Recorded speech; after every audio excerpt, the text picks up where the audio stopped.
Make it live. It's fine. Sure. And then we'll have 20 seconds, as I understand it. Yeah.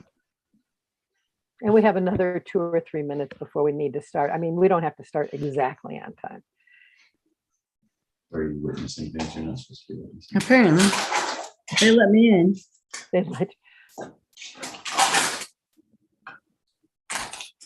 I'm happy to let anybody in who's showing up in the waiting room. Amy mentioned Gertrude's LinkedIn profile, and I just looked at some of Gertrude's other websites are pretty cool too. Yeah. I don't know Gertrude, but I'm glad to have the introduction. I'm a BayCHI volunteer in case Yeah. nobody picked Nice up. to meet you, Steve. Yeah.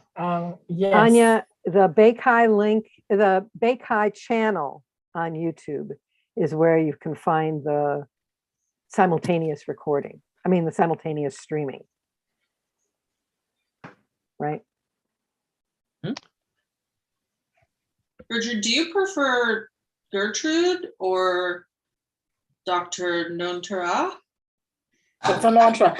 You know, it doesn't matter to me, actually. Gertrude is fine. Dr. Nantra is fine. When I was an adjunct,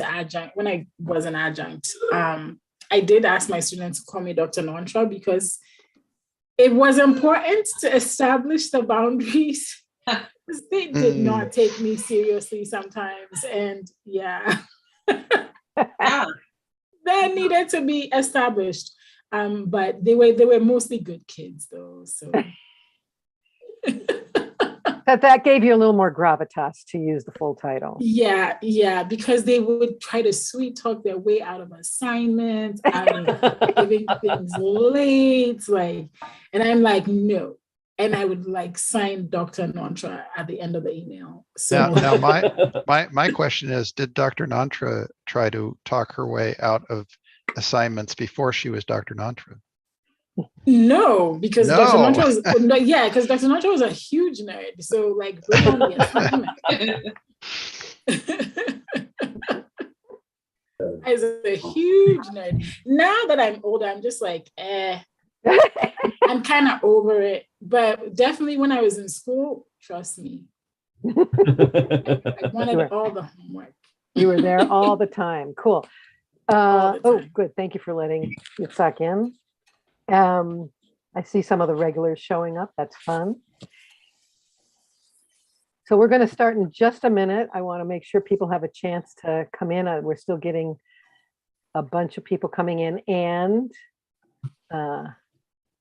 very cool. And we also know that Anna Marie Trester is going to be slightly delayed, but we are going to start before she gets here for sure.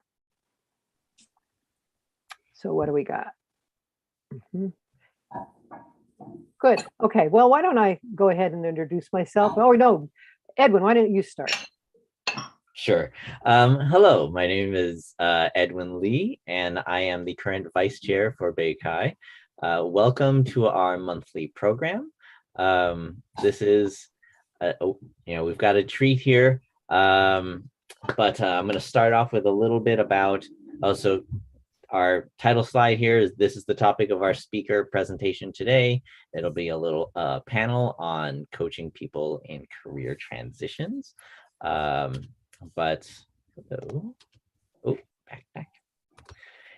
A little bit about us as an organization. Our name is BayCHI over here, BayCHI.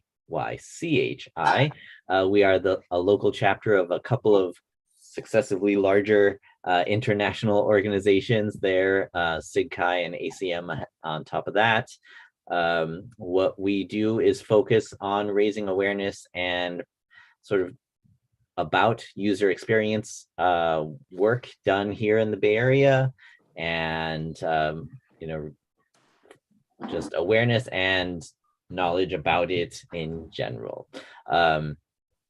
We are a volunteer-led organization that accepts members to help us make these monthly presentations free, and we have these other benefits a lot that come with membership. You get to join a UX community focused on promoting the UX community. We get these monthly meetings. There's a email newsletter that goes out. We also currently have another monthly meeting called a Birds of a Feather meeting, and that is on the 4th Tuesdays, and that is essentially a UX career support group. I host that myself, where folks are welcome to come in with whatever's on their mind, whether that's a job search that they're in the middle of, or design quandaries they're facing at work. Happy to chat with other UX folks facing UX things.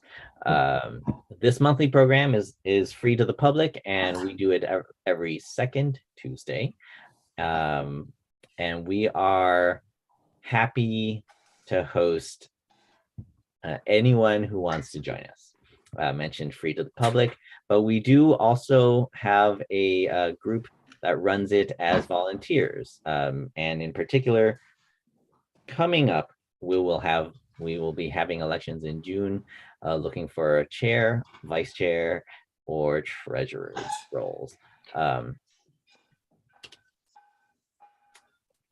Because we are a volunteer organization, we do have a number of volunteer opportunities available, and these are some of our sort of higher profile ones. We're happy to have folks join us as social media and publicity chairs, folks to help us work on our website, working with Steve Williams, who is also on this call. And here are some of the rest. We meet as a group to discuss things that we have to do as in leading the organization on the first Thursdays of the month, and that's open to all folks who might be interested.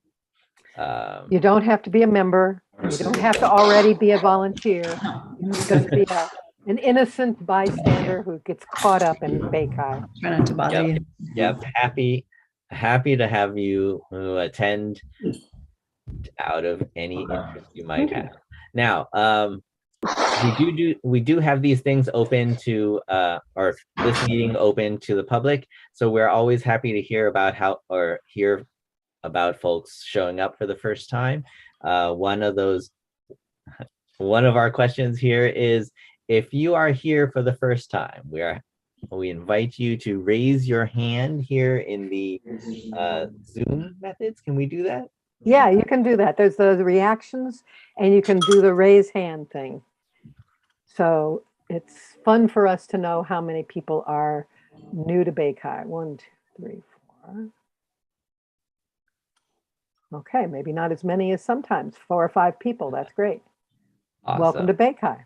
Okay. Yes, welcome. Okay. Feel free to spread the word about our meetings. You are welcome to join and come back next month or for any other month whose topic appeals to you.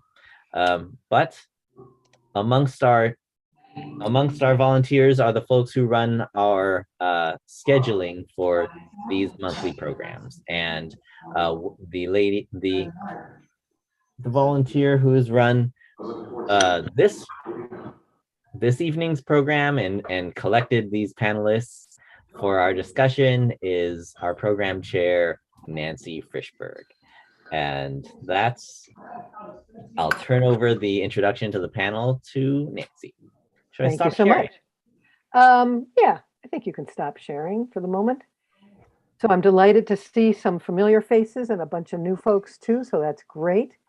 And we're going to talk, I think I better turn on more light a little bit there. I'm not so washed out.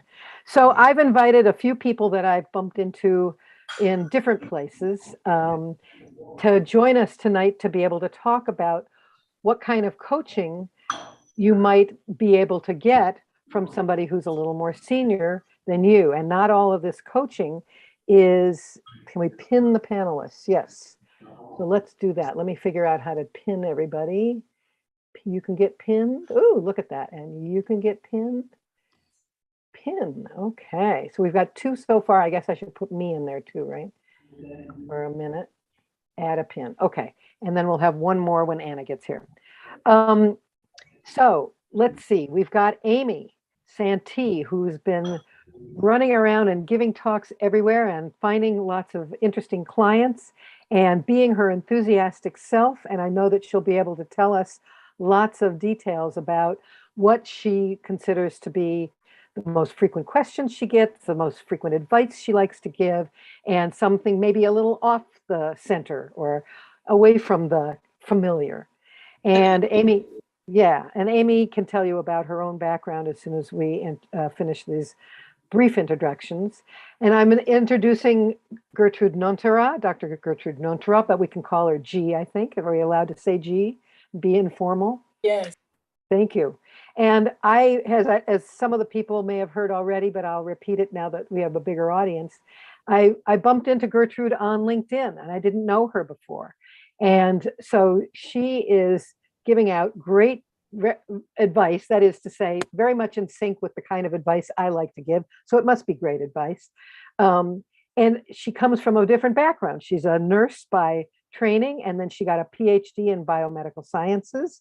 And she's been working as a technical communicator, writing for medical journals and other kinds of journals.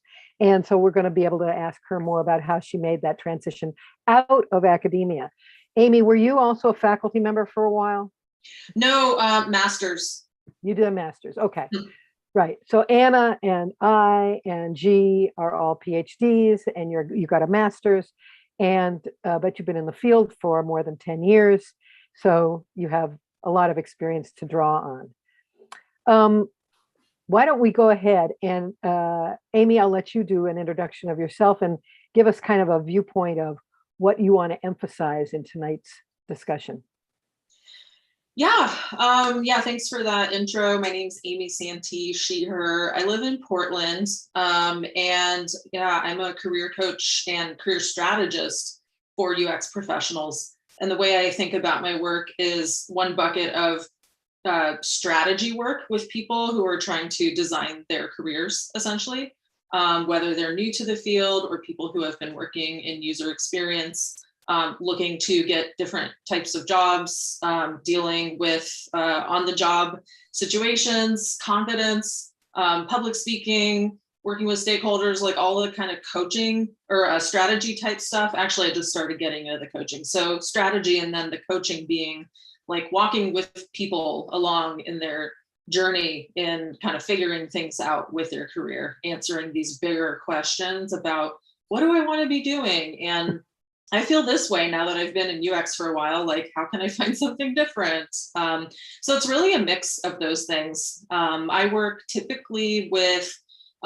new to UX specifically, and primarily mostly new to UX research folks who are ready to start their job search, ready to start that process. There's a lot of work involved ahead of that. So those can be people, PhDs coming out of academia, folks with other kinds of education and training who are ready to jump into that process. I also work with, again, folks who are already on the job, who are trying to better promote themselves in their organizations, communicate what their professional brand is. So I have kind of some interesting and different specialties that provide me with lots of cool variation. And I'm glad I get to stay involved in the UX community, even though I'm no longer a practitioner. It's just a cool way to keep learning, keep meeting people, keep coming to these events. So yeah, thank you for inviting me. Well, thank you for showing up. That's great. And G, tell us a little bit more about yourself, because I certainly didn't do it justice. Yeah. Oh, thank you. Thank you. Thank you so much for inviting me here. I'm really honored. Hello, everyone. I'm Gertrude Nontera, or G for short. And I want to say about 2 years ago, I started to, well, even more longer than that, I really started to think about my PhD and what it meant to me and whether I wanted to remain in academia. And the bottom line was I did not want to remain in academia, but nobody actually gives you a blueprint for jobs outside of academia. Most of academia is, everybody it's an untold thing, but everybody thinks you're going to stay in academia, so nobody really tells you or prepares you, nor are there a lot of programs that even allow you to explore jobs outside of academia. So when in 2021, I finally got into that dream role of being a medical writer. I had been a writer, freelance writer, for about 3 years leading up to that. I decided to share what I had learned on that journey from leaving academia to coming into a non-academic role, and the fulfillment I found, and how the work-life balance was different and the pay structure was different and everything. So that's what I share through my LinkedIn. And so that's what Nancy was referring to. And I just share a lot of what I've learned on my own journey, and also from people reaching out to me and asking me for advice, and me going to do the research and sharing that. I am the host of the Bold PhD YouTube channel, where I, once again, share advice on that. But recently I started a series of where I talk to PhDs in various fields and how they've left academia. And it's really, really interesting to listen to their various stories and share that with the world. So that's a little bit about me. Good. Okay. And is it theboldphd.com or .org? Theboldphd.com. And, if you go to theboldphd.com, you'll get the links to like the YouTube channel. I have a bit of a blog going, but it's mostly the YouTube channel. Well, I wanted to put that in the chat so that people can find you and they don't have to go out to LinkedIn. Thank you. I just want to also chip this in that I used to be an international student in the US, and I realized that for people that immigrate to the US as an international student, that job search is actually really different for people like that. And, so how I got through that process also to where I am today, being a permanent resident in the US, is also a whole other thing I share sometimes.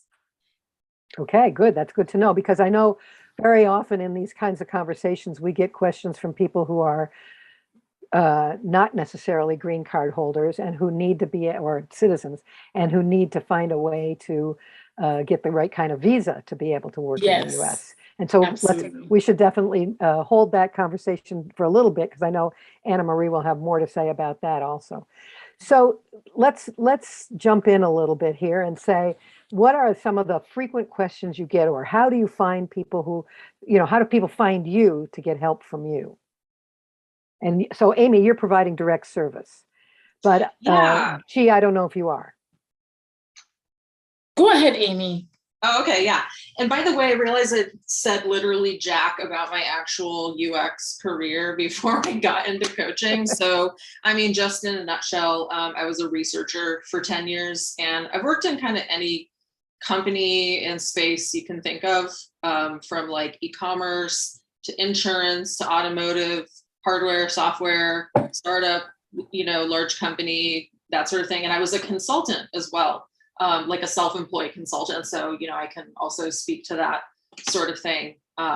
Anyway, just wanted to throw that out there. Yeah. It's such a broad question. There's so many things that can come up. It depends on like, who is this person, right? Are they an academic? Did they just come out of a boot camp?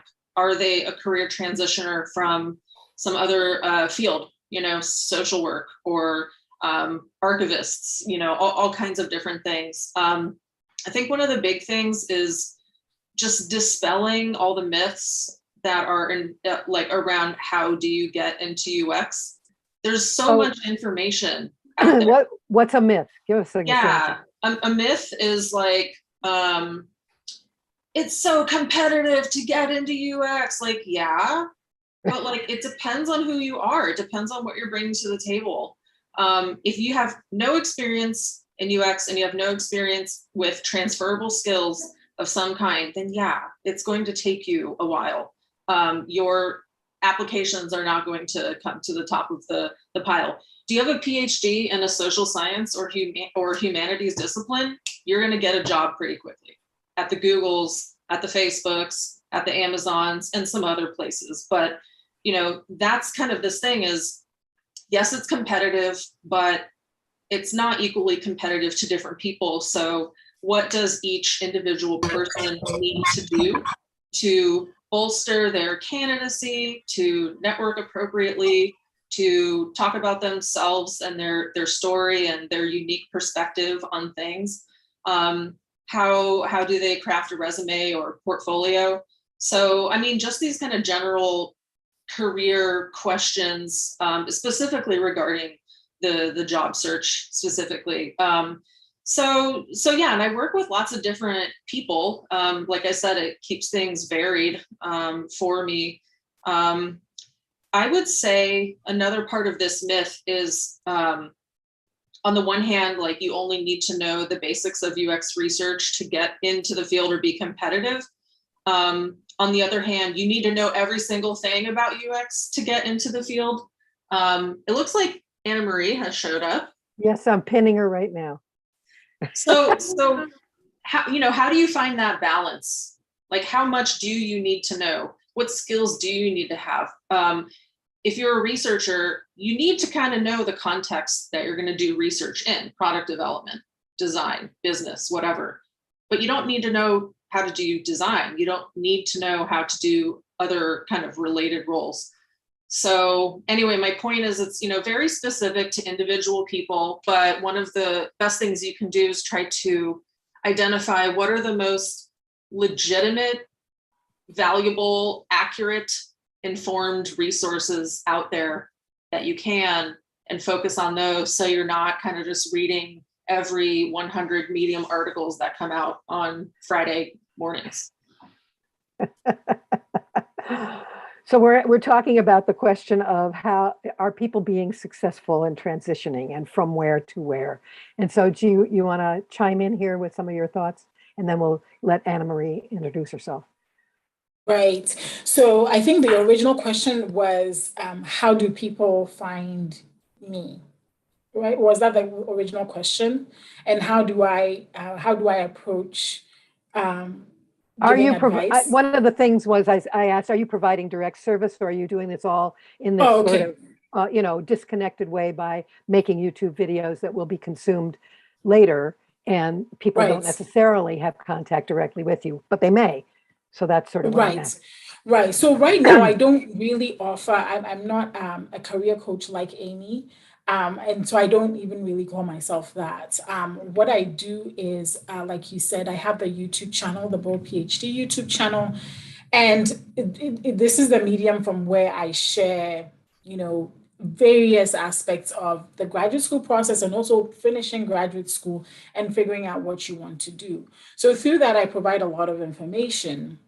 However, I do have, actually, it's interesting you're asking me now, because I do have a course I have coming out this month on personal branding, and personal branding for academics, because it's not something that gets talked about a whole lot, and people realize later that they need to build a personal brand and they have no clue how to get started, right? So I created a course around personal branding, and not just for job opportunities, because sometimes there's some of us also that love to do other things beyond our jobs, right? Like, I'm here speaking. I love speaking and training. I've had opportunities to be on other people's podcasts, the opportunities to do collaborations with bigger brands and stuff like that. So you may have interests and dreams beyond, clocking a 9 to 5, which there's nothing wrong with just doing that either. But for, there are folks that want to do more. And I've had people reach out to me via LinkedIn and say, hey, how do you do this thing? How do you get on somebody's podcast, or how do you speak? And this is stuff academics want to learn how to do, especially outside of academia. And so I use YouTube and LinkedIn primarily as my media to share that. And then my goal is in the future to have like courses like the one I'm about to release, and books that people can consume on their own. But I know that you're also very positive about people completing their PhDs and using that experience in their job search, whether it's academia or someplace else. Absolutely. I'm really positive about that. And the reason being, I had good advisors during my PhD. However, it was still a traumatic process. and I want to honor that because there are a lot of people that go through a lot of trauma during their PhDs, but have to endure it because it's a matter of pride for them to get the PhD. Perhaps they're the first person in their family to actually go to college. And so everybody else's dreams are riding on them, So I try to encourage those people because it's easy to say, oh, if you're not happy with something, just quit it, which is a good way to go. But for some people, they don't even have that choice, right? Like that's not even a thing for them. It's, and they have to continue. So then there's me, and I'm encouraging them, like, you can do this, you can finish. And I'd have people who have finished and said, thank you for saying all that you said, because it helped me through those moments. Yeah. So you're acting in the role that my mother acted when I was trying to finish my PhD. And every week she would say, how's your paper going? And I was on this funny rhythm of, I would write for 2 months in the evenings. I had a daytime job, and then I stayed in that office and wrote for 2 months. Then I would take a month off and do other things, go out, meet friends, whatever. And then I'd go back 2 months. So I spent about 1.5 years doing that rhythm. And, my mother was serving the role that you are now serving for other people. Thank you for doing that. Without the emotional baggage. Yeah. So let me then turn to Anna Marie Trester, who comes at this from her own point of view and talk to us about it. And I hope you'll mention your new book as well. Well, thank you. Yes, that is one of the ways that I like to engage with people about career. I learned a new term yesterday, career path discernment. Oh, Career path surfacing.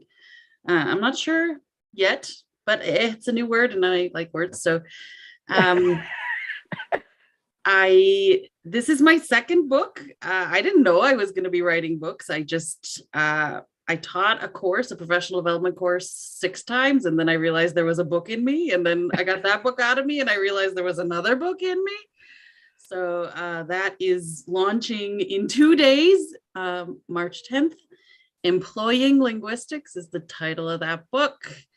There's a deliberate double meaning. Maybe there's more than 2, but it's showing people who are employing the skills and training of a linguist. And it's not just for linguists, but I'm a linguist. So I share something of, a peek at our community for our community, but I also hope that, my way of paying attention to career is maybe a different approach and help somebody think of things like professional self-presentation differently. I would say that story listening is my main approach. So please unpack that a little bit for this audience. So I knew that I needed to design contexts where people could listen to one another tell stories. So the first thing that I created was a little mini course that I call Career Camp. And we gather around a campfire, virtual campfire on Zoom for 5 weeks. And people listen and share stories. And they're talking about themselves. They're talking about the work that they want to do. And this is like before we get to story crafting, or storytelling with like this capital T or capital S story. It's just observations and little everyday things that you might otherwise, toss off. Like you wouldn't even pay attention to them. For me, that's story listening, finding stories and deciding to pay attention to them for what meanings they are constructing for you. And it's as much about you finding your own clarity, and you gain that through the reflections that other people share with you about the stories that you're sharing, and then the insight and clarity that you get from reflecting with others, hearing somebody make a very different choice and realizing what that illuminates for you about how you work and how you think, and then the benefits that can give you to help you turn around then and be able to convey to somebody, I really think differently. And this is, why that matters and why you might want to have me around in a professional setting. So that's me. Good. And I hope that people feel in the audience feel free to ask questions in the chat because I have a long list of questions, but I don't need to ask any of them unless you don't ask questions. So I think one of the audiences we have here are people who do have PhDs or on the road to getting a PhD, and they have not, there's this whole guilt and shame thing that you have to uncover and release yourself from. Because if you came to a PhD program, and it's in the humanities and social sciences at least, the expectation is you're going to turn into a professor. That's what's offered to you, and that's what you end up embracing very often. And you have no exposure to, or a very limited exposure to people with similar training, but who are not in academia. And so have you been encountering this with other people you know? Just lost G, but she'll be back. So whoever wants to I'm back. chime in. Here she is. Yeah, now I'll pin you again. You can join the scene here. There we go. See, everybody's moving around, so I should get off and then we could put me in a different position. Right, okay. So anybody want to talk to that issue of, are you facing this with some of the people you've been talking to? This guilt and shame thing that I refer to? Is this guilt and shame related to, I think my internet was misbehaving. So guilt and shame related to career switching? Yes, so leaving the academic track and moving into industry. And yes. You've seen that. Yes, absolutely. I've seen that. I've had people who said, well, I had this one person tell me that, oh, nobody calls you professor outside of academia. And that was really important to them to be, because somehow they had tied their whole identity to the title professor or being called Dr. So-and-so, right? And, Right. For me, that was never important, but it did make me realize that there are people for whom this is really important. So there's that. Then there's also the conversation around, I had somebody tell me once that, in making that career switch, people had asked that maybe there was something going on with them mentally, and that's why they were trying to change from academia to a non-academic job. They were tired, they were stressed out. That was a fact, right? And it was probably because they were overworked and underpaid, in academia. And somehow that was not taken very well by fellow faculty. I've had people say to me, when I tried to leave, people said, oh, you've become a capitalist now. So there are all these ideas in the academy. I don't know if it's changing, but there are all these ideas in academia that if you're leaving for a non-academic job, then maybe you were not smart enough to make it in academia. Maybe you want more money, and so you're being greedy. There's not enough respect and prestige outside of academia, and that perhaps your work is diminished and you're not going to do anything meaningful or contribute anything meaningful to society if you choose a non-academic path. And all those, of course, we know are false narratives, right? And so, yes, for sure, I've heard people say all of those things to me. And I've heard them also, not necessarily directed at me because I escaped a long time ago, but you don't necessarily get taken seriously by your academic colleagues and professors. And that whole business about you're being greedy, you're being a capitalist, is really spoken from a place of insecurity, I think, where they don't truly understand what you're bringing to a non-academic role. And I'll just say right here, if your favorite thing in the world is not teaching and grading student papers, then maybe you need to find another way to make money, because if you're a faculty member, you are expected to create a lot of student papers. Well, also as if academia was not situated within capitalism. I'm sorry. right. Like that. Right. Yes. that- Come Yeah. on. I mean, it's ridiculous. And I think, you know, the other thing, especially about the money issue, right? It's like it's a huge mind hurdle for PhDs. I didn't realize how much of a hurdle it was, but it's a huge mind hurdle. I was just chatting with somebody the other day and I was telling them, you know, I think you need to charge for this thing that you're doing. They have a PhD, they have everything. And they literally told me I cannot do that. And the reason was a very flimsy reason. And it was along the lines of, well, like, you know, I can't do that because it's not right for me to do that. And so I don't know where this originated from, that somehow academics have to take a vow of poverty, but I don't know why it exists. And it hurts me and I find it very sad. Thank you. Any other comments on that topic? I want to go to some of my favorite frequently asked questions, but if you have more on this topic, let's see if we can. Well, I just want to say, read Amy's post. That's fantastic that she popped into the chat.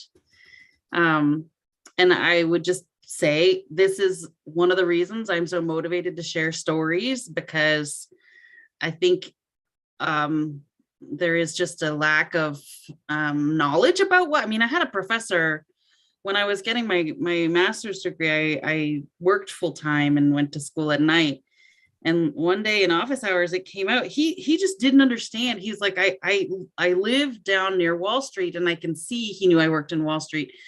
I can see people in their offices, but what are they doing in there? Like they're like staring at it. What is happening? Like, so I think there is just a crisis of imagination around, well, there is a straight up lack of understanding about what people do as part of their jobs that are not academic jobs. So that's part of why I'm on about sharing stories that feature details of work so that people can get, like, job seekers can have a more actively cultivated imagination, but also their support systems and the people who might otherwise be sending messages that maybe they don't even realize they're sending, but erasing their identities by not knowing another way. Yeah. So one of the questions I hear often, and I don't know whether anybody in the audience has this question, I continually get asked, if I transition out of academia and into, let's say, user experience or human-computer interaction or technical communication or accessibility or any of those other possible specialties, is it possible to move from the academic role into an industry role? And will I be able to transition back to academia? Anyone want to swing at that one? Yeah, maybe I'll start here as well.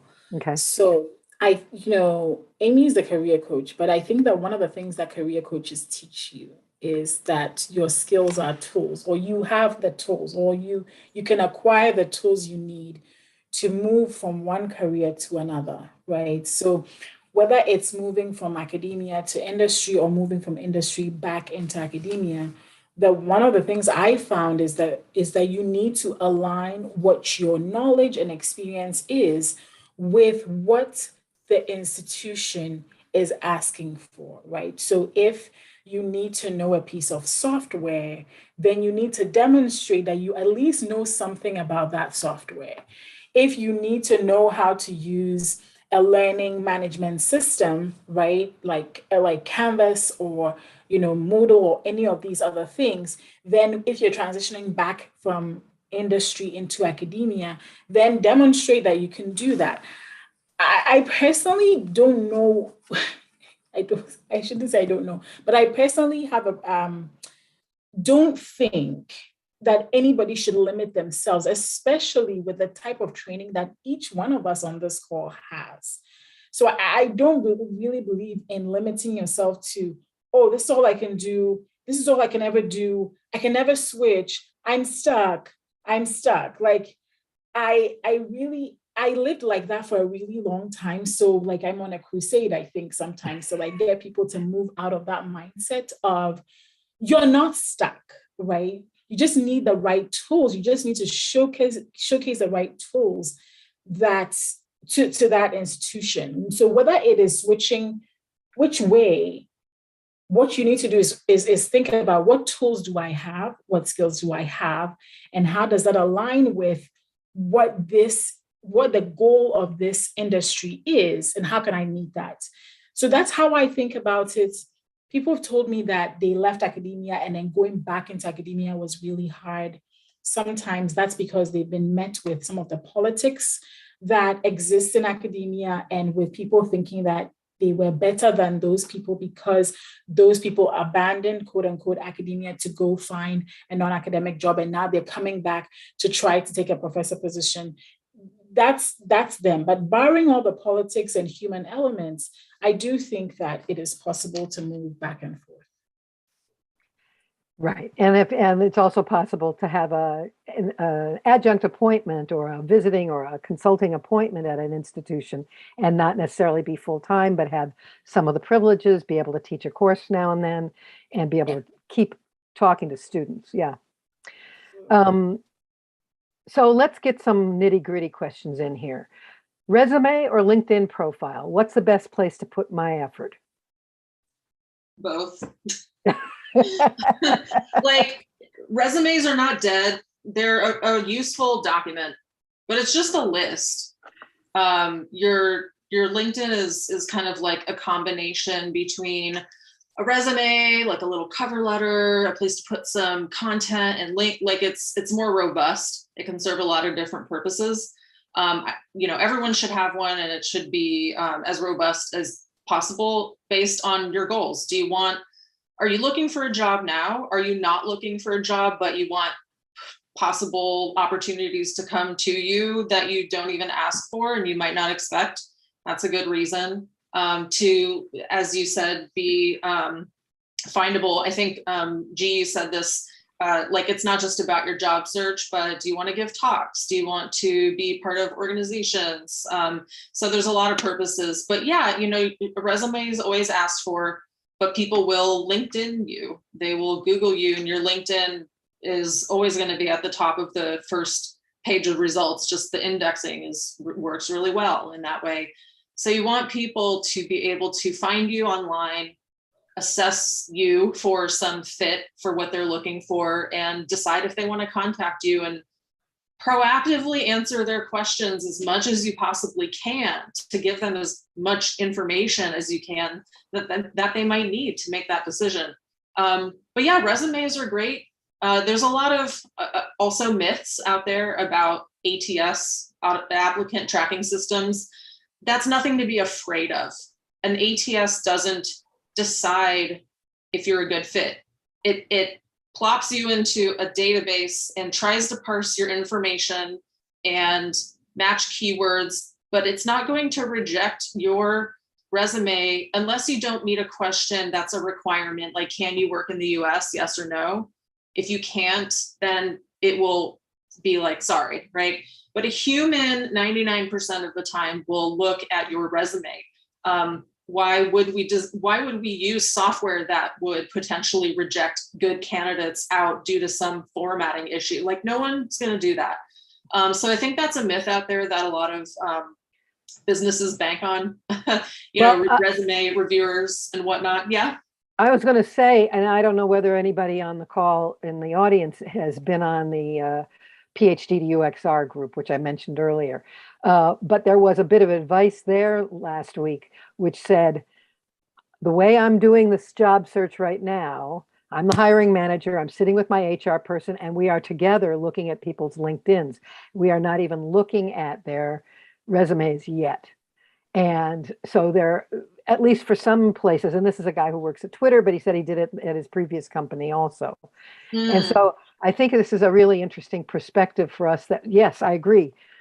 Both are important, resumes and LinkedIn profile, but people are using them in different ways from what I might have expected from a couple of years ago. And academics are like, LinkedIn, whoa, like I don't want to use that. And what is that? And they're like the one of the groups that's like a laggard when it comes to this professional platform. And it's so valuable. I mean, there's a million reasons why, and it's not just your profile. That's just one component. It's community engagement and contributions to a particular community or field, engaging with other people's content. And if you want to, post your own stuff, because that's what is the basis for building relationships that will serve all kinds of purposes for you and for other people. Ideally, there's a mutual exchange there of some kind. So it's a whole system that works together. All of these parts are linked up, and even outside of LinkedIn, you might have a website, you might, have other places where you can show up. And that's why G, I think you were talking earlier about storytelling, and actually Anne-Marie, you were too. You got to figure out your story before you create these things, so you can infuse it into the documents and embrace it and feel really good about what you're putting out there. I want to read one of the questions, and I'm going to screw up the name pronunciation. I'm sure Lawrence Dumochel asks, related to all this, do you have any advice for customizing your LinkedIn to appeal to UX jobs when you have a current job in academia? So that's a good challenge, right? One of the people I feature in my book, what I do is I go through her LinkedIn profile section by section and call out the ways that she described her academic experience in ways that made sense to, and that involved some research, right? She spent some time talking to people who did UX. And, but I would say kind of standout features are talking about results, talking about findings, talking about your methods, just surfacing a lot more details than maybe you would think you might need to. If you've been in an academic context for a long time, there's a lot of shorthand that you have internalized and don't realize it. But talking about methods and project management and, supervising the people or managing the people and the teams and the processes that you had to do as part of your academic life. All that overhead stuff is stuff that we dismiss in academia because it's just part of what has to happen. But in fact, if you're good at those things and keeping track of your participants and motivating them to stay with a project through a long period, we were talking about that idea at dinner, retention of study participants over a longitudinal study. That's a big skill to have, and to know what different things will fit with this particular study and this particular recruiting cohort and so on. So those are the kinds of things you can feature, which don't necessarily appeal to an academic audience. The thing I always say, I can tell somebody's still an academic because most of their LinkedIn says I, award, which is fine, but you're not awards for giving best paper or getting an award for a best paper is very nice. No argument about that at all. It's not something that we generally feature in industry, right? Unless it's like the paper that changed the whole field. Mm-hmm. I agree. I always say that academia is very performance-based. We have to show all the papers that we've published. We have to talk about all the talks we've been to and all the grants that we won, whereas in industry, yeah, that's nice. But, so how does that help us meet our goals, And so I'm always telling academics, okay, that's nice. Yesterday I was really excited that somebody wrote to me and she said, thank you so much, because I finally got a consultant. I'm a scientific consultant with this company. And it was based on your advice to, and she was getting paid 4 times more than she was getting paid as a professor. Ooh. And, all this really great stuff.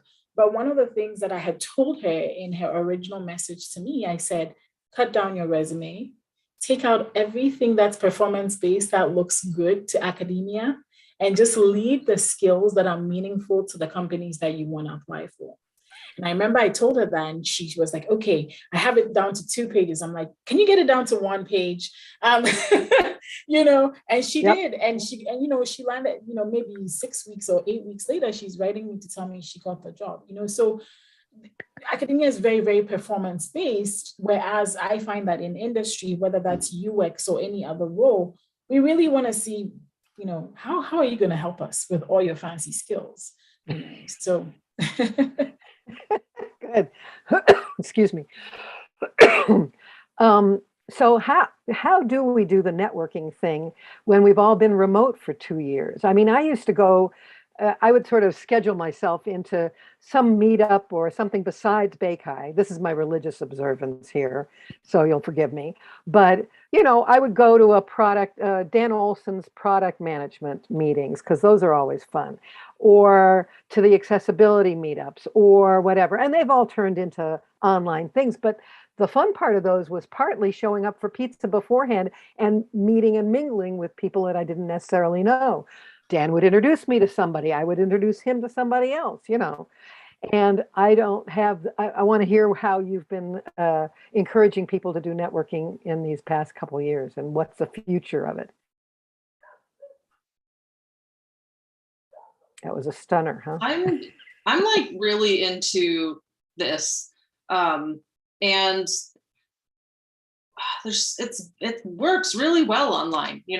It's nice to be around people, but I imagine many of us have been in a room like that and been like, oh, who do I talk to? And like, I'm the least cool person here. And then you end up talking to someone and there's just like no connection and you feel obligated. And then you're like, all right, bye. And so that's great. And it would be awesome to get back to that as quickly as possible, because it's just great to be around people. But what you said is the key. Someone introduced you. So if there's some kind of relationship or rapport or affinity, so you're an English PhD, an English master's, a historian, you find someone who has the same background, who works in the field you want to, you connect with them and there's already an affinity, right? If you're Black, you have an affinity with Black people in the field that you want to go into. Like, there's a likelihood that folks will want to connect with you and want to help you, right? You're interested in accessibility specifically. So like, what are those affinities? Common shared experiences, backgrounds. That's a rapport and a connection already. Like you mentioned, someone introducing you to someone else, but it doesn't have to be active networking. It can be sort of like half active, half passive, if you will. Going back to what I was saying about connecting and engaging on LinkedIn, on maybe design Twitter, on these Facebook groups that I am not part of, but I hear a lot about them, finding people, job accountability buddies and recommendations and resources and all of that. So if you can find people, I'm going to use LinkedIn because that's where I hang out the most. If you can find people on LinkedIn who you're interested in, maybe they're just people doing the kind of work you want to do. Maybe they are a hiring manager, potentially just someone in the field who has interesting ideas. Find them, curate your feed really specifically, and engage with them. Share your thoughts and your perspectives. It's a good baby step too towards posting your own stuff, which can be scary for people. LinkedIn can be a scary place, but you can kind of start practicing that. And then those lead towards conversations, they lead towards referrals, they lead to a job. One example, I had a client of mine, anthropology PhD, master's in library sciences, and worked as an archivist in like Yale and Bowling Green or something like that. She moved into UX in a UX role, working on a repository for a large organization. And she had been doing what she needed to do, the self-learning, self-directed learning, so important, networking, this and that. And that was all really helpful. But we had talked about this idea of, post something on LinkedIn or Medium about your perspective on how archivists are helpful for this kind of work. And she did. And a hiring manager who was hiring for this role saw it, and like, she got the job the next week. And that's not a rarity. That's not like a 1 in a million thing. That's literally what happens if you're doing all of this relationship building and engaging, right? She left that job because they ended the contract early or something for budget reasons. And then she's like, okay, what am I going to do now? So she continued the networking. She had all these relationships, and she connected with one or two of the software tools out there that provide repositories for companies to subscribe to, and you can use that software for that. She ended up like doing something with a talk with them, and then it led to this other job. So this is just kind of how it spreads out organically. The one other thing I'll add is events. Events online have been doing a pretty good job of facilitating networking and engaging, whether it's a corresponding Slack or a meet and greet or breakout rooms, whatever. But even if it's a passive thing, like let's say you're listening to a podcast, you find that really insightful. You follow up with that person. Hey, these things that you said were really helpful to me. Thank you so much. Now your name is in their brain. Maybe you have a conversation. So just taking advantage of all of these different avenues towards meeting people that are not this traditional businessy networking with like a name tag and that kind of thing. Hello, my name is, yeah. Great.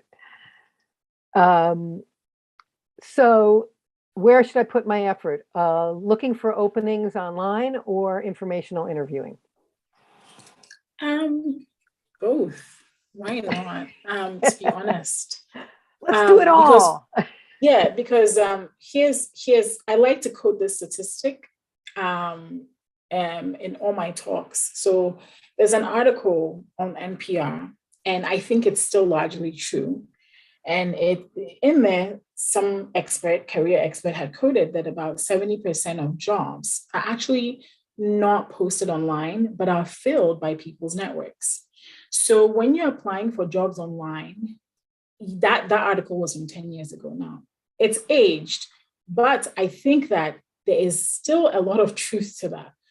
And I've seen that with my own company where I work, where yes, there are roles that get posted online, but a lot of the time it's filled. Roles are filled because somebody says, I know this person, I know that person. So the post never really goes online. So when you go online, you're really just exposing yourself to a small portion of the market. So yes, apply for things online.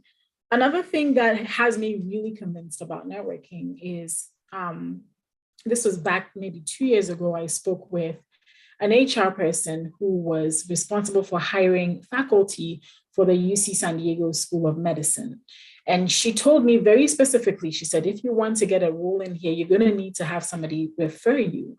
And that's because the only time we hired somebody from an online application, that did not go well. So we always now look to our current faculty to hire new faculty.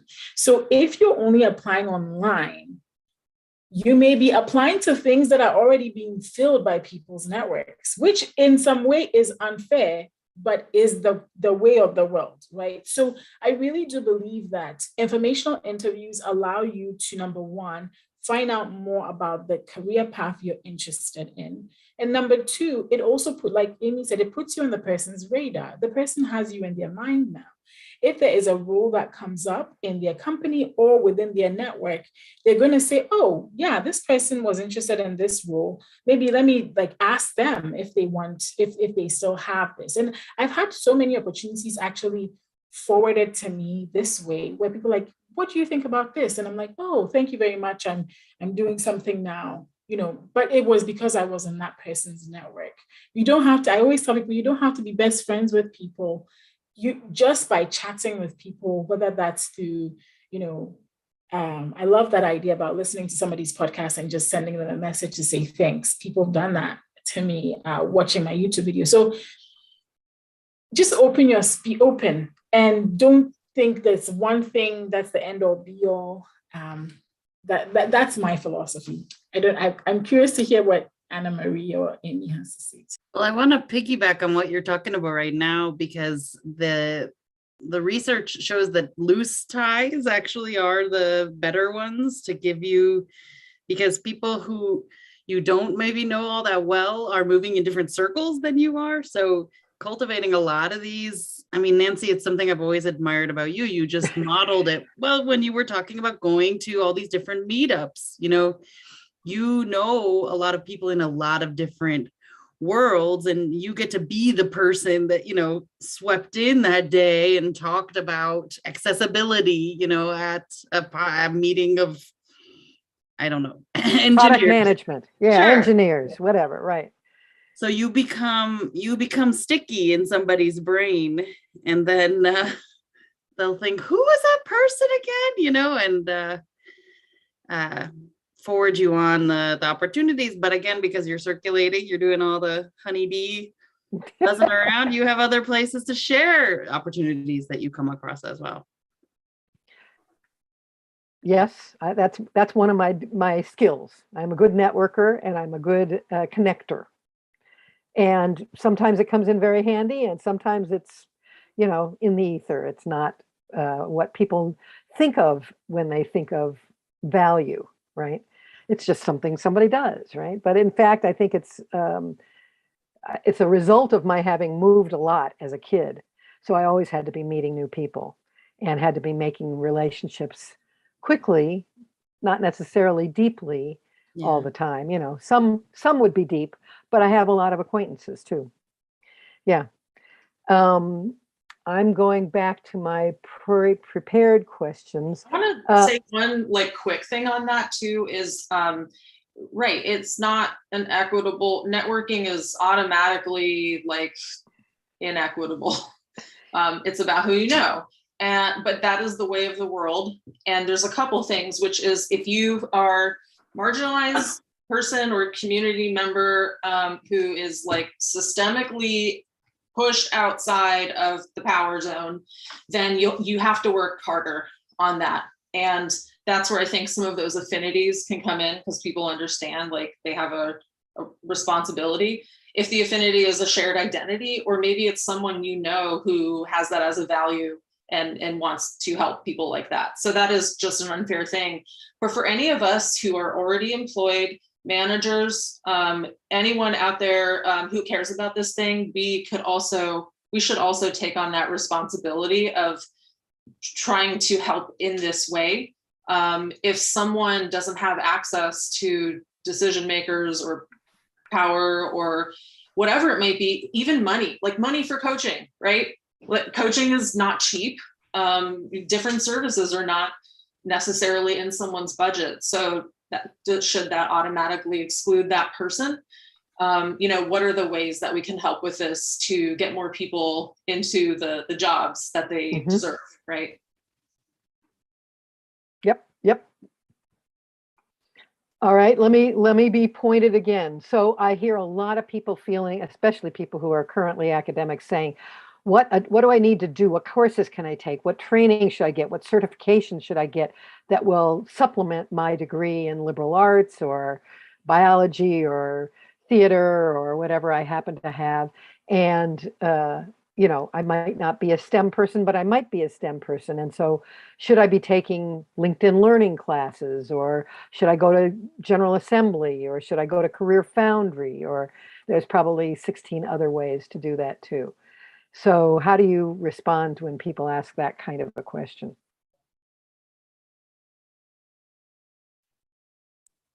Don't all speak at once, okay? Yeah, yeah. I always like to, because I'm chatty, so I like to be quiet first. I say I've told people to anywhere that you can get in to learn something useful, especially when you start. One of the things I encourage people to do is to think, if you're moving from academia to a non-academic job, then think about maybe 3 of the top roles you'd like to be in, and then make a list or a spreadsheet of skills that are on the job descriptions for those roles that you know nothing about. And so you make a list of skills, and let's say there are 5 skills, maybe there's something about survey methodology you don't know about, right? And so you decide, okay, since I don't know anything about survey methodology, and this role, every role I see tends to have this term in there, I'm going to go on Udemy, or I'm going to go on YouTube, or I'm going to go to LinkedIn Learning, or some, wherever you can get in, and learn about it. Now, I also believe that you don't need to know every single thing to be employed with that skill you're trying to gain, but you should know enough that when you go, you can talk about it intelligently. And since we academics are the bosses of learning, we basically did that all through our graduate school education. We self-educated. So I'm a big advocate for self-education, especially when you're transitioning. And there's so many resources these days to do that. I like the example you gave because it was quite specific. And it wasn't like, I'm just going to swim and keep learning more things and put off applying to things. So I want to underscore that point, that you don't have to put off applying while you're still learning.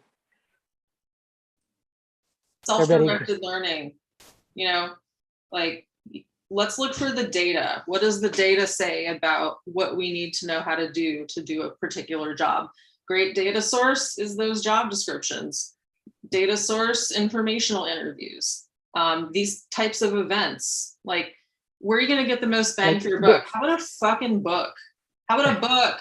Like, books they serve a very important purpose. A person writes a book, and that means you don't have to read this many Medium articles. You don't have to watch this many YouTube videos, right? YouTube has some awesome stuff on it. And I'm looking forward to checking out your stuff, G. There's like Aona Talks is a really good YouTube channel for UX researchers. Like, what does this type of work include? There's some really good people. Can you write that in the chat so people can find sure. it? Yeah, Aona Talks, and she works at Google as a researcher. Like, what's the most bang for your buck? As in, what's the best return on your time and your energy? So if you can hone in on this stuff.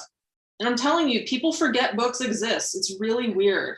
Like, I don't know, it's the information age on the computer, and these things they're coming out constantly. And so I have a list of recommended books that I tell people to pick up, and academics especially, are into books. So it kind of makes sense. But that self-directed learning is key, and you don't want to do it when you're starting your job search. Like, ideally, you're starting that before you get into the job search, because you do need to communicate that you understand this field that you're trying to get into, and understand as a writer, what does it look like to write in, medical technology or healthcare?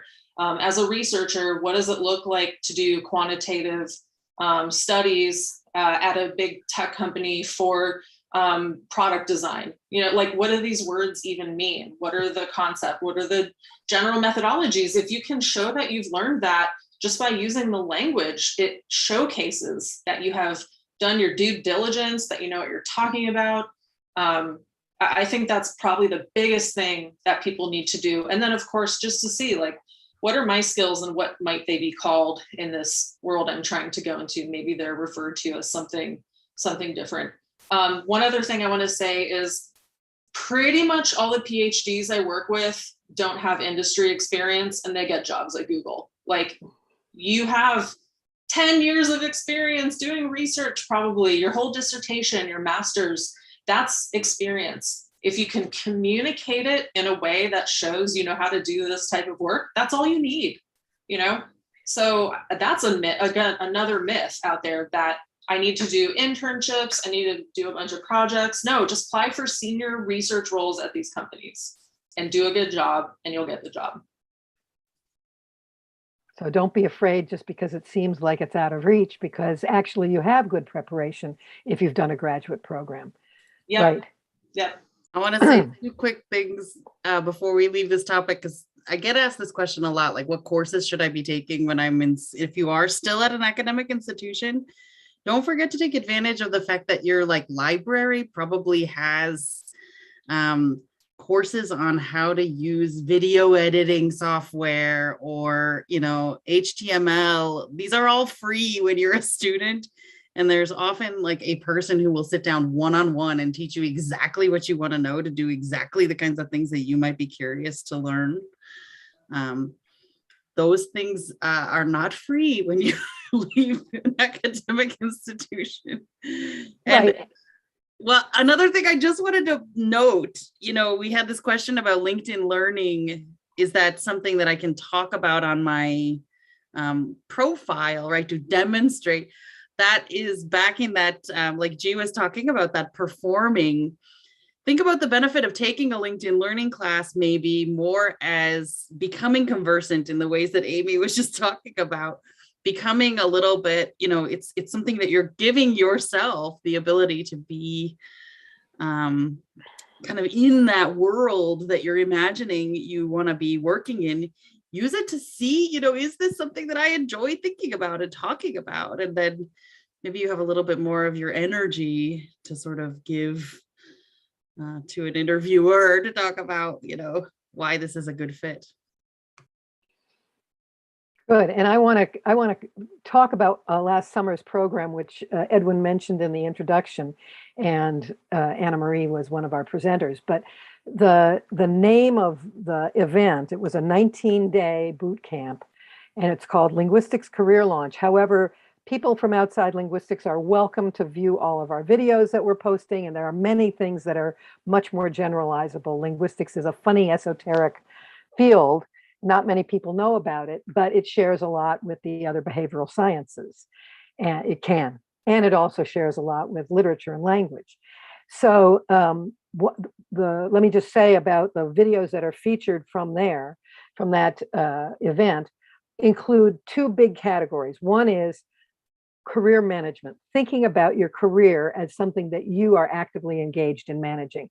So it's both producing these documents like your LinkedIn profile, your resume, a portfolio, or a GitHub site, or all these different things that are documents in the new sense, not necessarily in the old sense. And then secondly, what we talked about was we had a lot of interviews with people, or individual speeches, as well as panel discussions on all kinds of specializations within UX, natural language processing, machine learning, AI, naming, branding. I'm trying to think of who else, translation and project management, and people who are entrepreneurs and running their own business, talking about what does it take to do that? How do you find a niche? And one of the people that I got turned on to a couple of years ago, and Anna Marie featured in her newest book, is a woman who's created a lovely and very, I think, an important new area, and that is she's helping people understand what their qualitative, what the comments mean when they do internal surveys on people. So how do people feel about our organization? And some of it you can get from the way they respond to the general survey of how are we doing, and some of it you can get from other kinds of communication they're having with other people. And so she makes sure that she gets access to the right kinds of communication to be able to report back to the company. People say this, but they're doing this. And her name is Samantha Beaver. And so if you want to hear more about her, you could either tune into the panel discussion that's now on YouTube, or read the chapter about her in Anna Marie's book, or both. See, you don't have to limit yourself to one. So I think those two different foci, one about how do you manage your career, and the other about what are people doing that are like me that I might be interested in doing too. So I think there are people who didn't know that naming was a thing, and who've now found jobs in naming, and et cetera, for the other specializations. And I know there were more than a dozen specializations that we focused on, because I wrote down a dozen and then we added more to that. Including somebody, I don't think you feature Suzanne, right? Wertheim? No. In my book? Yeah. No, but she's I'm a big she's a fan. good one. Yeah, I'm a big fan too. And she has taken her anthropological linguistics training and turned it into DEI coaching for people. You're familiar with this abbreviation? Diversity, equity, and inclusion. And thank you. I got the lip reading. That was good.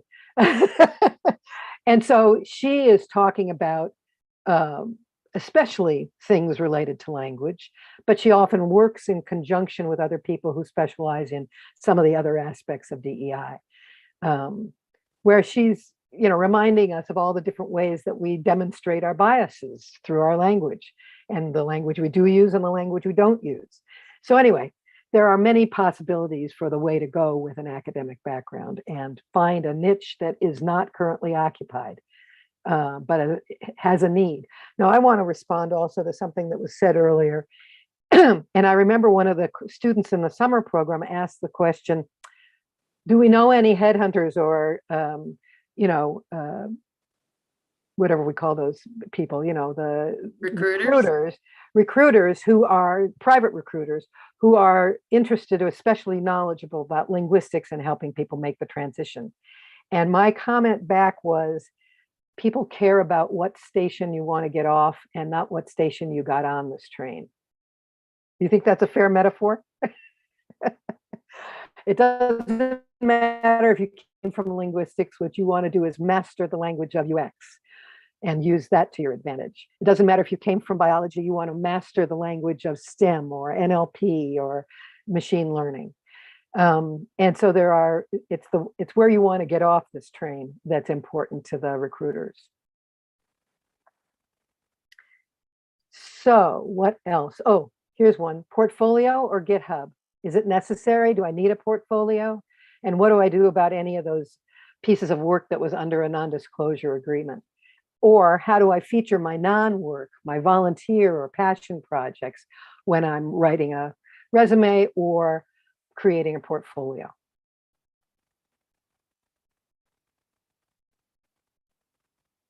Amy, I feel like this question is for you, right?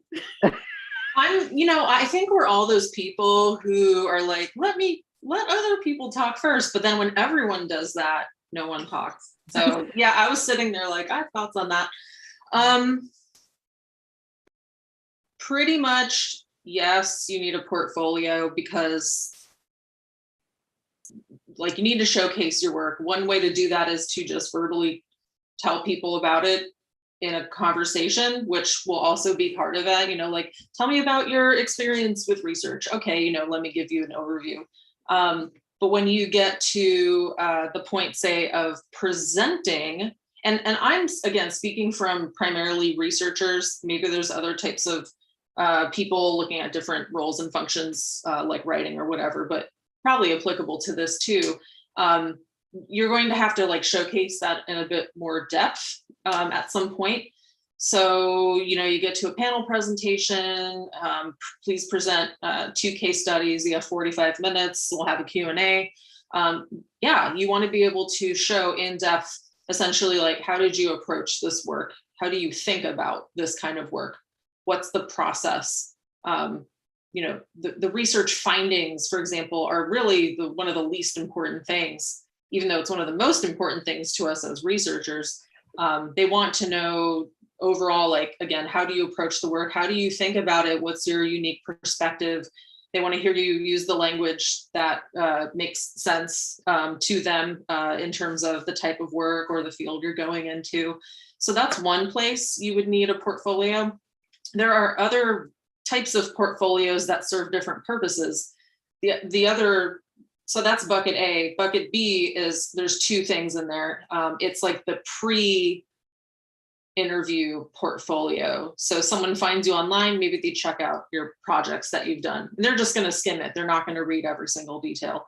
So it's being findable online, sharing some of that. Or sometimes you're asked for a portfolio in an application. And the mistake I see is people submitting a really huge in-depth portfolio that they would otherwise present, and that would be more appropriate to a presentation. It's like, what information does this person need to know about you right now in this moment? What do they need to know about you on LinkedIn? What do they need to know about you on your resume? What do they really need to know about you? What's enough in this portfolio on your website, right? I see a lot of websites with case studies, and they just scroll and scroll and scroll and scroll. Think about the user, the audience. How are they going to come and consume this information and answer the questions that they have? Sometimes really all it takes is a very kind of high level, here's the gist of it. It communicates what I need that person to know. And think of the different people. It could be a recruiter, it could be a hiring manager, it could be a potential coworker. Who are the folks that you want to speak to and what information are they looking for? So long story short, yes, portfolio is really important to have. Good, thanks. Other perspectives? Back to thinking about LinkedIn, using LinkedIn in creative ways. Plenty of people, you wouldn't necessarily call it a portfolio, but spending more time talking about your work just on LinkedIn. Maybe if you can share a presentation, like the slides, or talk about, a conversation that you had with a colleague. All these things start to become like portfolio-esque.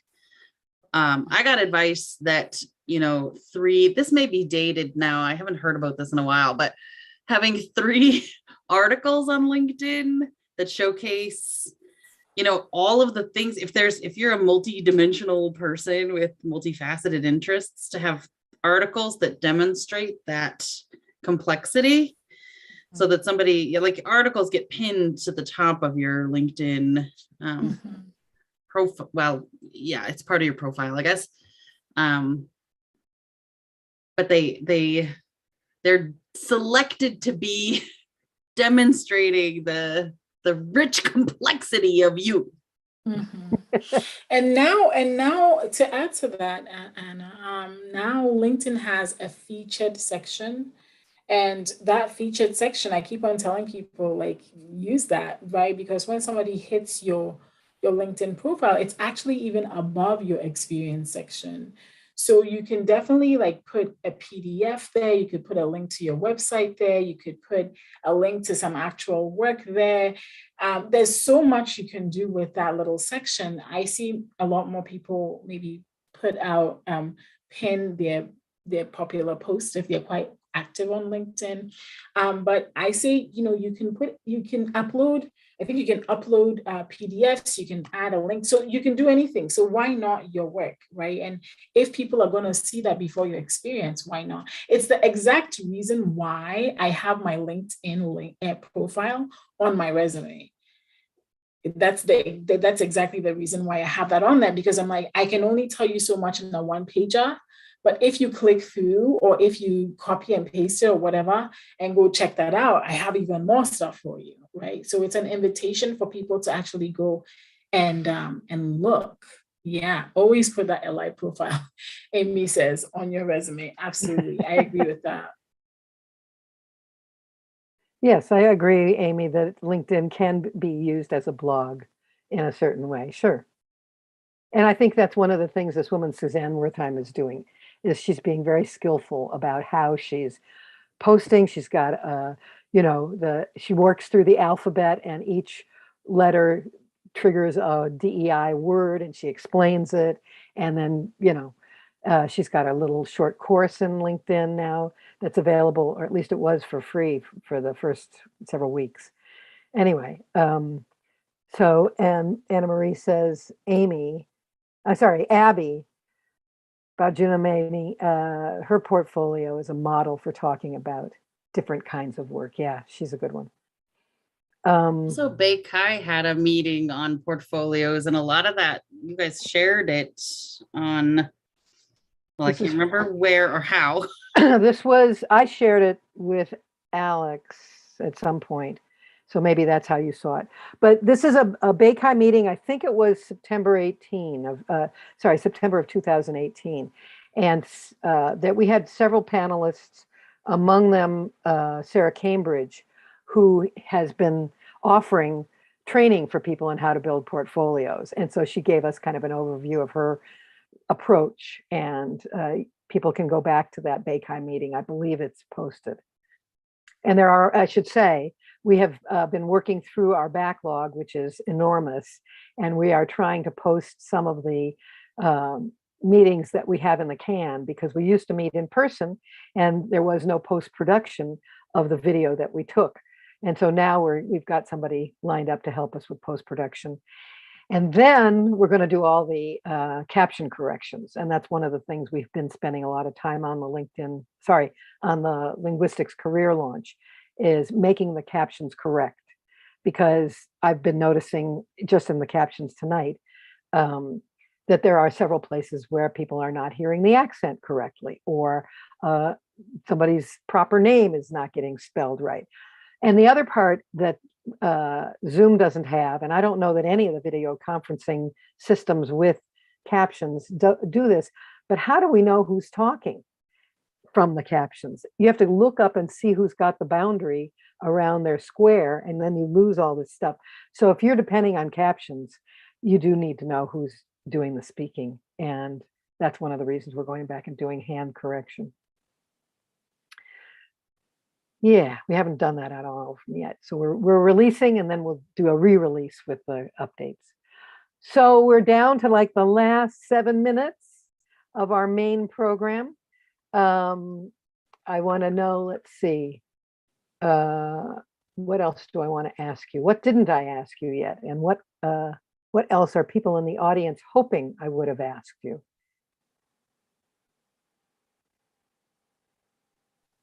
One thing I'll say is just be strategic.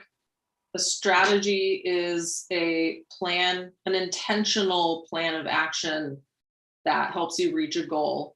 And if you set your goal, work backwards and identify what are the actions I need to take, and be very intentional about them. What's the return on your time, your energy? How do you narrow the scope?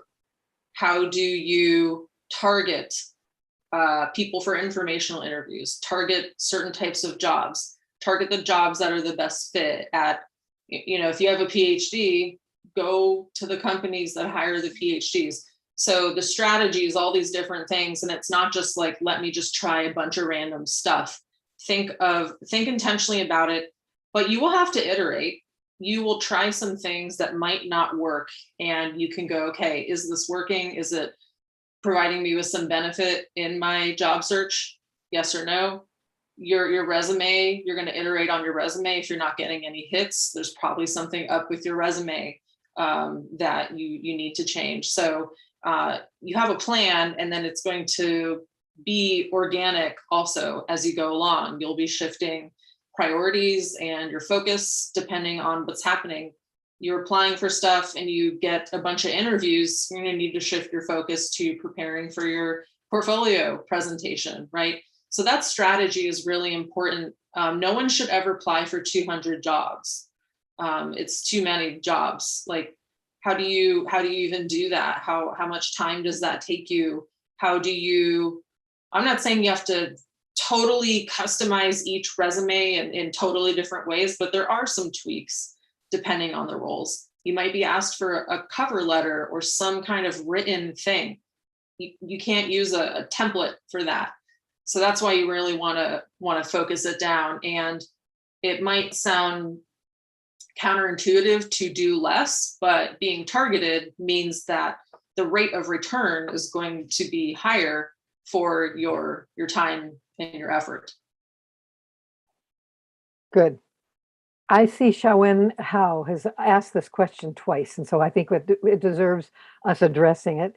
And she's wondering how humanities PhDs who don't have a lot of experience interviewing research subjects can make the transition into UX research. So I want to turn that into a research question. I went on LinkedIn just now and I typed in humanities and user experience and history. And I returned a bunch of people who have the history background and made the transition. And there is rich data there to see how they talk about the transition. Maybe this is somebody that you can find a way to connect to and ask for an informational interview. I would ask your alumni association or your department, go bring this question to your department. There have got to be people from your program who went on to user research. Go find the stories. Right, and you can network. I mean, you can do the same search that Anna Marie just did, and then you can network with those people and say, I see you have a history background. I'd love to have a chance to chat with you and hear how you made the transition from strictly history into user centered design or whatever it is you're doing now. Does that help a little bit, Showen? I hope so. Oh, yeah, definitely. Okay, good. All right. Well, I'm thrilled that we were able to have this conversation tonight. And I am delighted to have introduced you to one another, because I don't think any of you knew each other before. I barely know some of you. And so this has been great. And we've had about 20 people stick with us for the full hour. And I'm sure when we look at the YouTube statistics in a week or two, we'll see more. I was contacted by somebody who's based in Switzerland, and this was not the right timing for her. I said, that's all right. Go to YouTube afterwards. It'll be up there. It has been great to meet everyone here. I am glad to have learned some new things, and also to have my process and perspective validated in a lot of ways too. I think that's really important, because for the three of us or four of us here, it's not just our experience. We can't just speak to our own experience. We have to do our due diligence and know what these experiences can look like across different people, different fields, disciplines, whatever it might be. So thank you for the opportunity. I'm thrilled to have you all here. And I think that the fact that so many people stuck around for the full hour and a half says that we're having a little debate in the background. So I'll let you know that there are some of the people on our leadership team who think that the career discussions should be relegated only to the BOF. And I'm delighted that Edwin has started up this BOF about careers that meets on the fourth Tuesday of the month at what time? The fourth Tuesday, it's 7 to 8 p.m. Pacific time. Okay. So yes, and it'll be visible to you on the BayCHI calendar too. But I just thought we'd throw out the full information there. And this is a drop-in thing. You don't have to stay for the whole time, and you'll meet other people who are maybe at this meeting or who wanted to be at this meeting and who are going to continue these discussions. So we're delighted that we can have this discussion in two ways, at the monthly meeting and then at a regular BOF meeting as well. BOF stands for Birds of a Feather. And because we are already a SIG, a special interest group, we can't then have special interest group as our descendants. So we have BOFs, Birds of a Feather gatherings on special topics. Sounds kind of academic if you think. Absolutely. No. What? This is, CHI, the SIG CHI, is in many ways a very academically oriented structure, although the practitioners have been fighting to get in there and make their needs known too for many, many years. And that's partly why there exists the Interaction Design Association, is because those were the practitioners who couldn't stand all the academic talks at CHI. And the UXPA, the User Experience Professionals Association, is another such group that broke off because they felt like they couldn't stand so much academic talk. They wanted to get pragmatic. So there are many ways to find your way into this field and the related fields that are also useful ways to employ yourself, and you'll meet lots of great people. Yes, Edwin always has he often has a Star Wars theme, or is it Star Trek? I guess he has a Star Trek theme. Good, okay. Thanks everybody once again. Bye, we'll see you next month. I don't recall who is going to be our speaker next month, but I have heard. And Ted always brings in great speakers, and we have a whole bunch of programs in the preparation stages for the rest of the year. So we'll see you on the second Tuesday of some month soon, I hope. And I'm going to say good night. Thank you, Nancy. Bye, everyone. Nancy. Thanks. Thank you. And you can stop the recording, or I can stop the recording. Let's see. Stop. I did it. Oh, I did okay. it. Are you sure you want to stop? Yes. Cool. Okay. Good night, Edmund. All right. Edwin. Good night. Thank And you good again. night, everybody else. Hey, thanks so much. Good night. You're welcome. Hey, Raymond. Hey, Edwin. Good to see you. Good to see you too. Thank you. We've fallen out of contact, but I'm happy to see you here. and I hope you're doing well. No, I'm doing great. I was just writing you a message because I saw you. I thought, hey, I'm gonna say hello to Edwin. But then this chance came up to just say hi in person. Yeah, I'm always interested in the career night and see if I get any new ideas. What I can learn from others. yeah. I'm sorry. One of the last things I remember reading was that you had been going through a period of reflection and refocusing. It's true. I mean, we keep pivoting in terms of what I'm doing, but I'll just tell you the latest. I mean, we're called the Guild now, the UX Researchers Guild. Excellent. And really, I've kind of found my calling, which is helping researchers who want to transition to freelance. Right. That's really, somehow it's clarified for me so I'm starting these group sessions where people can ask questions, about their situation, and then we'll do a 6-week session to help them address everything they need to. In session 1 is kind of Q&A. Is it right? Is this the right time for you? Do you have the right qualifications to make it as a freelancer? In, then we have additional sessions to help them set up an entity, understand the bookkeeping, the different aspects. Yeah, very good. Okay. So anyway, that's great. So it's almost it is a training. It's almost a training class. Sure. And once we take a cohort through like this, then of course the point is the Guild can support them as freelancers, right? They're not just on their own to try to sink or swim. Yes. But hopefully the Guild can support them and help them find jobs and make it a little easier to be a freelancer than just to be on your own. Yeah, great. I confess that I have not had a whole lot of meeting of new people. Okay. to support the roles that we had talked about, being able to provide a steady stream of folks to feed into the possibility of working with the Guild and so on. But I think if that becomes more of a flow, if I manage to create maybe a bigger set of folks that I meet each month, that I think that might be more beneficial for you. No problem either way, Edwin. I'm grateful to be connected. Any way we can help each other is awesome. Awesome. Thank you. I appreciate that.